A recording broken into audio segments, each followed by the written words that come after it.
than the shift, which is why Buried City feels like it's designed so much differently than most of the other maps. I think it's also pretty clear that this was the case for Stella Montis as well, given that that whole map is indoors and mostly close quarters as well. That said, that's most of what we know about the very early stages of the game and the things that were made and then scrapped or put aside. But we've also heard the developers say that there is a lot of legacy stuff to comb through, which obviously isn't a very clear statement, but it is easy to interpret that as saying that there is a lot of stuff that they created, conceptualized, even fully modeled and worked out animations or full sound effects for, that ended up getting cut from the final product. So now, with the game being released, with it feeling complete to them in a certain way, it's time to now look back through the old stuff, decide what might still be able to fit into future updates, if it can be repurposed or reused in some way, or if it needs to just get scrapped. That said, looking at the roadmap, I would say nothing quite directly fits into the snowfall map condition we've got coming up, or the Flickering Flames event that we've got in December, at least not purely based on their names and the themes of those things, so I doubt that we will see any of this stuff returned then,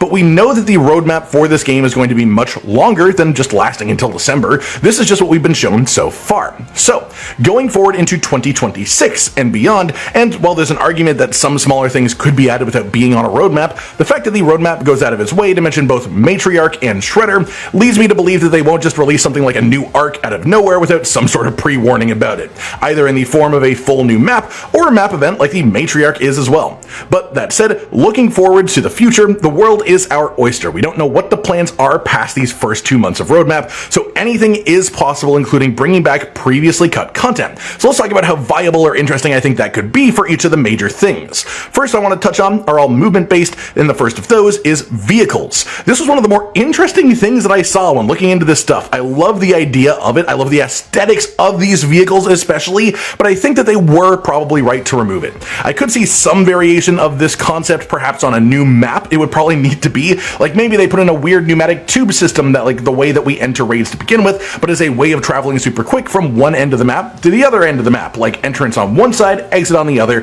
Put a few of these on the map, maybe even have it require like a specific material, like some arc power cells to actually power it up or something like that. That could be fun, but I think full player controlled vehicles just won't make sense anymore with the current version of Arc Raiders. The speed of movement that we have really is important to contribute to the intense feeling of the game. If we had like armored cars that we could ride around in at speed, the vibe would shift dramatically, so I think this one is probably better off gone, and I doubt this has much of a chance of returning as a result. The second movement-based thing I want to talk about is the like crazy jump boots that they use to get on top of Massive Arc in a single bound. This is functionally not crazily different to the snap hook, outside of seemingly not needing to be equipped and being able to do much sillier stuff with much less grounding